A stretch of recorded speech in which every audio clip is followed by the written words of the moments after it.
Morning friends. આજે આપણે જોઈશું ઇંગ્લિશમાં ટ્રાન્સફોર્મેશનમાં આવશે એક્ટિવ અને પેસિવ. એક્ટિવ એટલે કર્તરી, પેસિવ એટલે કર્મણી. કર્તરી એટલે કે જેમાં કર્તાનું મહત્વ હોય, કર્મણી એટલે જેમાં કર્મનું મહત્વ હોય. દાખલા તરીકે Babli boils potatoes at noon. આ વાક્યને એક્ટિવમાંથી પેસિવ કરવું હોય તો સૌથી પહેલાં કર્મ મહત્વનું બનશે, એટલે આપણે કર્મને આગળ લઈશું. કર્મ હંમેશા ક્રિયાપદ પછી હોય, એટલે પોટેટોઝ આગળ લઈ લીધું. પછી કોઈ પણનું પેસિવ બનાવો એટલે એમાં V3 જોઈએ. તો V3 કોનું બનશે? તો બોઇલ્સ ક્રિયાપદનું બનશે, બન્યું બોઇલ. સમયદર્શક શબ્દો એની જોડે જ રહે, એટલે કે એમાં કોઈ સુધારો થતો નથી, એની જગ્યાએ જ રહેશે, એટલે એટ નૂન. કરતા પાછળ જશે, એને આગળ લગાડીશું બાય, એટલે બાય બબલી. તો આપણું વાક્ય બન્યું potatoes are boiled at noon by Babli. હવે સવાલ એ થાય કે આર ક્યાંથી આવ્યું? તો બોઇલ્ડ V3 બનાવ્યું, તો V3 એ ક્રિયાપદ નથી, એ ભૂતકૃદન છે. એટલા માટે એની સાથે હેલ્પિંગ વર્બ ટુ બીનું લીધું એમિઝાર. એમિઝાર શા માટે લીધું? તો બોઇલને એસ લગાડેલો છે, રૂટીન ક્રિયા છે, SKES હોય તો હંમેશા ટુ બીના રૂપમાં એમિઝાર લેવું પડે. એટલે potatoes are boiled at noon by Babli. આ રીતે પહેલું વાક્ય આપણે એક્ટિવ ટુ પેસિવ કર્યું. તો દરેક ટેન્સ વાઇઝ જોવા જઈએ તો સાદો વર્તમાન કાળ, તો સૌથી પહેલો સાદો વર્તમાન કાળ જે છે એની વાક્ય રચના જોઈએ. તો પહેલાં આવશે સબ્જેક્ટ, પછી ક્રિયાપદનું મૂળ રૂપ અથવા SKES વાળું રૂપ, પછી ઓબ્જેક્ટ એટલે કે કર્મ, અન્ય શબ્દો. પેસિવમાં કર્મ આગળ જશે, એમિઝાર પ્લસ V3 પ્લસ અન્ય શબ્દો બાય અને કરતા. અન્ય શબ્દો હંમેશા બાય પહેલાં મૂકવા, છેલ્લે હંમેશા બાય પ્લસ કરતા રાખવું. Example, we attended the classes every day. તો કર્મ થશે the classes are attended by us every day, અથવા every day by us. I teach English, તો English is taught by me. તો સાદા વર્તમાન કાળમાં હકાર વાક્ય માત્ર એક્ટિવ વોઇસના વાક્ય કરતાં ત્રીજો પુરુષ એકવચન કે સર્વનામ હોય તો એના છેડે SKES પ્રત્યય લાગે છે. એક્ટિવમાં જે ક્રિયાપદના છેડે SSCHX કે હોય એની પાછળ યસ લાગે, જે આપણે ઓલરેડી આગળ સાદા વર્તમાન કાળમાં તમે ધોરણ 8, 9, 10માં ભણી ચૂકેલા છો. હવે ક્રિયાપદના છેડે વાય હોય તો વાયની આગળ વ્યંજન હોય તો વાયનો આઈ કરી યસ લગાડવો. આ નિયમો ખાસ ધ્યાનમાં રાખવા. હવે Sneha watches television every day night. તો television is watched by Sneha every night. તો સમયદર્શક શબ્દ તમે બાય પહેલાં પણ મૂકી શકો છો, બાયને છેલ્લે કરતાં પણ મૂકી શકો છો. સી, હી અથવા દીપક રાઇટ્સ હોમવર્ક રેગ્યુલરલી. તો homework is written by her, હિમ અથવા દીપક. આપણે ત્રણ કરતાની હાથે એક જ વાક્ય લીધેલું છે. એ જ રીતે આઈ, વી, યુ, ધે જોડે V1 આવશે, મૂળરૂપ આવશે. તો homework is written by me અથવા અસ, યુ, ધેમ રેગ્યુલર. તેનો મતલબ એ થયો કે આઈ આપેલું હોય તો બાય પછી મી થાય, યુ આપેલું હોય તો યુ, વી આપેલું હોય તો બાય પછી અસ થાય, હી આપેલું હોય તો બાય હિમ, સી આપેલું હોય તો બાય હર, ધે આપેલું હોય તો બાય ધેમ કરવું. કોઈ પણ નામ આપેલું હોય તો નામ કરવું. એ જ રીતે સાદા વર્તમાન કાળના નકારની વાક્ય રચના જોઈશું. તો એમાં પહેલાં કરતા આવશે. નકાર બનાવવા માટે ડુ, ડઝ પ્લસ નોટ, મૂળરૂપ કર્મ. કર્મ આગળ આવી જશે. ડુ ડઝની જગ્યાએ એમિઝાર મૂકો, નોટની જગ્યાએ નોટ મૂકો. જે V1 છે એનું V3 બનાવો, અન્ય શબ્દો મૂકો અને બાય કરતા મૂકો. સાદા વર્તમાન કાળમાં આગળ આપણે જોઈએ એ પ્રમાણે SKES હોય ત્યાં ડુ ડઝ લાગે છે. પેસિવમાં હંમેશા ડુ ડઝ આવતું નથી, એની જગ્યાએ એમિઝાર વાપરવું. એક્ઝામ્પલ જોઈશું. Mitul does not disturb me in my study. તો ધ્યાન રાખો, આમાં V1 છે ડિસ્ટર્બ પછી આપેલું છે મી આગળ જાય એટલે કરતા બને, કારણ કે મી કર્મ વિભક્તિ છે એટલે એનું થઈ ગયું આઈ. ડુ ડઝની જગ્યાએ એમિઝાર મૂકવું પડે એટલે આઈ છે એટલે એમ મૂક્યું. નોટની જગ્યાએ નોટ.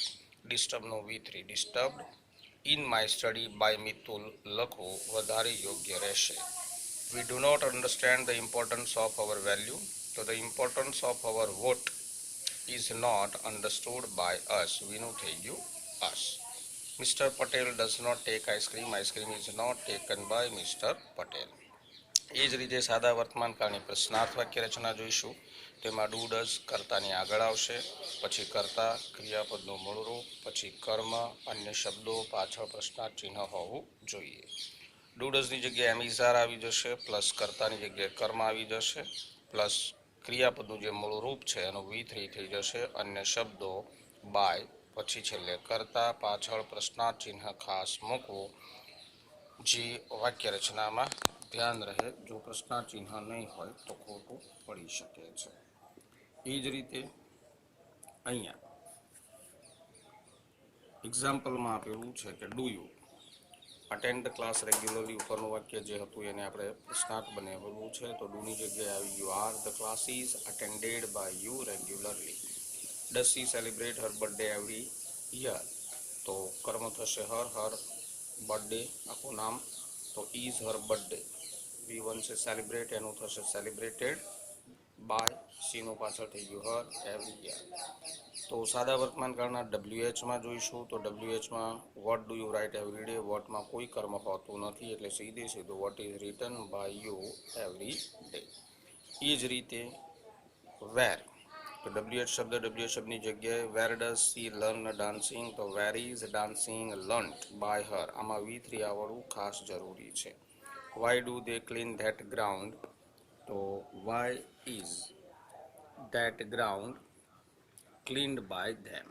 એ જ રીતે હો visits the library every day, તો હોનું થશે બાય હોમ પછી આવશે to be, by whom is the library visited every day. તો who does not visit the library every day, તો by whom is the library not visited every day, પાછળ પ્રશ્નાર્થ ચિહ્ન. હોમ ડુ યુ રિસ્પેક્ટ, તો whom કર્મ છે તેનું પેસિવમાં હોમનું શું થશે ઇઝ રિસ્પેક્ટેડ બાય યુ. તો સાદા વર્તમાન કાળમાં આ પ્રમાણે 4 વાક્ય રચનાઓ થઈ. હવે ચાલુ વર્તમાન કાળ. ચાલુ વર્તમાન કાળ પ્રેઝન્ટ કન્ટિન્યુઅસ ટેન્સ, જેની અંદર ફંક્શન થશે નેરેટ સમથિંગ હેપનિંગ નાઉ, ડિસ્ક્રાઇબિંગ પ્રેઝન્ટ એક્શન ઇવેન્ટ. ચાલુ ક્રિયાને દર્શાવવા માટે હંમેશા વપરાય છે. એની સાથે કરતા એમિઝાર પ્લસ આઈએનજી પ્લસ કર્મ અન્ય શબ્દો હોય છે. કર્મ આગળ આવશે, એમિઝાર એની જગ્યાએ રહેશે, આઈએનજીનું બિંગ કરવાનું અને પછી જે V1 વધે એનું V3 કરવાનું, અન્ય શબ્દો મૂકવાના અને પછી બાય કરીને કરતા. દાખલા તરીકે આઈ am reading a book now, તો આ book is being read by me now. They are playing a game at this time, તો આ game is being played by them at this time. તો આ રીતે ચાલુ વર્તમાન કાળ. ચાલુ વર્તમાન કાળના પ્રશ્નાર્થમાં is Dhaval writing homework at the moment, તો is homework being written by Dhaval at that moment. Are you scolding him now, તો is he being scolded by you now. તો પ્રશ્નાર્થ વાક્યમાં એમિઝાર આગળ આવશે પ્લસ કરતા પ્લસ આઈએનજી પ્લસ કર્મ, પેસિવમાં એમિઝાર પ્લસ કર્મ plus Bing plus V3 plus અન્ય શબ્દો પ્લસ બાય પ્લસ કરતા. એ જ રીતે WH શબ્દો છે. તો what are you doing now, what is being done by you now, તો વોટ ઇઝ સીધું ઇઝ આવશે, પછી બિંગ આવશે, V3 બાય અને કરતા. એ જ રીતે આપણે જોઈશું how many students are giving examination, તો આની અંદર કરતા થશે હાઉ મેની સ્ટુડન્ટ્સ, તો એના શબ્દો કરતાની આગળ બાય લાગશે, બાય હાઉ મેની સ્ટુડન્ટ્સ. હવે ઇઝ કેમ આવ્યું, કારણ કે એક્ઝામિનેશન કર્મ થયું, is examination being given now. How many trees are people cutting now, તો હાઉ મેની ટ્રીઝ કર્મ થઈ ગયું, are being cut by people now. વાક્યમાં કરતા આપેલો હોય તો બાય લગાડો, કરતા ન આપેલો હોય તો સીધે સીધું કર્મ બનાવો. આ રીતે તમારે ખાસ ધ્યાનમાં રાખવાનું છે. પછી આવશે આપણો સિમ્પલ પાસ, સાદો ભૂતકાળ. સાદા ભૂતકાળની અંદર V2 આવશે. ભૂતકાળની કોઈ પણ ક્રિયા, describe past event and action. વાક્ય રચના પહેલો કરતા, ક્રિયાપદનું ભૂતકાળનું રૂપ જેને V2 કહીશું કર્મ. પેસિવમાં કર્મ આગળ આવશે વોઝ વર, પછી V3 by subject. She won the last match, તો the last match was won by her. Rekha took tea yesterday, તો tea was taken by રેખા. તો સેમ પહેલાં જેવું છે, એમિઝારની જગ્યાએ અહીંયા વોઝ વર મૂકવાનું છે. એ જ રીતે નકારની વાક્ય રચનામાં ડુ ડઝ લેતા હતા, વર્તમાન કાળમાં ભૂતકાળમાં ડીડ આવશે સહાયકારક ક્રિયાપદ તરીકે. Subject plus did plus not plus મૂળરૂપ V1 પ્લસ કર્મ. તો કર્મ આગળ, ડીડની જગ્યાએ વોઝ વર, નોટની જગ્યાએ નોટ, V3 બાય પ્લસ કરતા. Mayur did not hide my book yesterday, તો my book was not hidden by Mayur yesterday. આ રીતે નકાર વાક્યોને ખાસ નોંધવા અને જાણી લેવા. એ જ રીતે એક્ટિવમાં તમે પેસિવ કરો છો ત્યારે ડીડ નોટ હંમેશા ડીડ દૂર થાય છે અને ડીડની જગ્યાએ વોઝ કે વર મૂકવું. એ જ રીતે પ્રશ્નાર્થ વાક્યમાં ડીડ કર્તાની આગળ આવશે. ડીડ પ્લસ કર્તા પ્લસ મૂળરૂપ ઓબ્જેક્ટ અન્ય શબ્દો. વોઝ વર ડીડની જગ્યાએ, કર્તાની જગ્યાએ કર્મ, V1નું V3, બાય અને કર્તા. Did the attempt all the questions in the exam. તો ઓલ ધ ક્વેશ્ચન એ પ્રશ્ન આપણું કર્મ થયું. તો ડીડની જગ્યાએ were. All the questions attempted by her in the exam. Did you submit your assignment yesterday. તો was your assignment submitted by you yesterday. એ જ રીતે WH ક્વેશ્ચનમાં same as why did she take my watch last Sunday. તો why was my watch taken by her last Sunday. વેરની જગ્યાએ WH શબ્દ જગ્યાએ, ડીડની જગ્યાએ વોઝ વર, કર્મ આગળ, કરતા પાછળ, V1નું V3. How much water did they waste last year. તો how much water was wasted by them last year. ભૂતકાળમાં એક્ટિવમાં હુનું હંમેશા બાય હોમ થાય છે. પછી વોઝ વર, કર્મ પછી V3, પછી અન્ય શબ્દો. હુવાળા વાક્યમાં હંમેશા બાય હોમથી શરૂઆત કરવી. Who delivered speech in the town hall yesterday. તો હુનો બાય હોમ. પછી was a speech delivered in the town hall yesterday. Who did not deliver a speech in the town hall yesterday? તો by who was a speech not delivered in the town hall yesterday. એ જ રીતે past continuous ટેન્સમાં હંમેશા ચાલુ ભૂતકાળમાં એમિઝાદ ING હતું, આમાં was were ING આવશે. Subject plus was were plus ING. કર્મ આગળ વોઝવર પ્લસ બી. ભૂતકૃદંત plus by plus subject other words. He was performing a nice dance at that time. So a nice dance was being performed by him at that time. She was not watching a television then. The television was not being watched by her then. તો was were આવશે plus not plus being. એ જ રીતે પ્રશ્નાર્થમાં was were થી વાક્ય શરૂ થતું હોય તો was were એની જગ્યાએ, કર્તાની જગ્યાએ કર્મ being plus V3 plus by plus કરતા. Was she drawing a cartoon at that time. તો was a cartoon being drawn by her at that time. Were children playing cricket on the ground. તો was cricket being played on the ground by children. એ જ રીતે મિત્રો ચાલુ ભૂતકાળના WH ક્વેશ્ચનના વાક્યો જોઈશું તો જેની અંદર what were they eating at that time. What was being eaten by them at that time. Why was she drawing a picture then? તો why was a picture being drawn by her then? એ જ રીતે હોનું by home. ચાલુ ભૂતકાળ, સાદો ભૂતકાળ બંને કાળનો ઉપયોગ મિશ્ર વાક્યોમાં થતો હોય છે કારણ કે આપણે પેરેગ્રાફમાં લખવાનું હોય છે. દાખલા તરીકે વેન સી કેમ I was writing my homework. તો વેન સી કેમ વાક્યમાં કર્મ આપેલું નથી માટે એમાં વાક્ય પેસિવ બનશે નહીં.